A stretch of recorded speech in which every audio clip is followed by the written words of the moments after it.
Hello dear subscribers, today I'll tell you how you can fix your problem with your Facebook. So if you just have login error on your Facebook app, so how you can also fix it. So first thing, just try to close your Facebook app and just open it again, and if it doesn't happen, if you still have this error, so you can also just try to fix it in another way. So just go to the settings, and in the settings you need to check your internet connection. So just if you're using Wi-Fi, just try to open Wi-Fi, just try to turn it off and turn on again, and if you use cellular data, just try to turn it off and turn on again.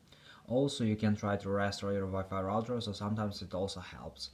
And another thing you can try to go to the general, just scroll down, just tap on shutdown, slide to power off, wait a few seconds, and just power on your phone again. So just simply restore your phone. And if it doesn't happen, if you still have this error, so you can also just try to update your Facebook app. So just go to App Store, just go to Search tab. In Search tab you just need to write here Facebook,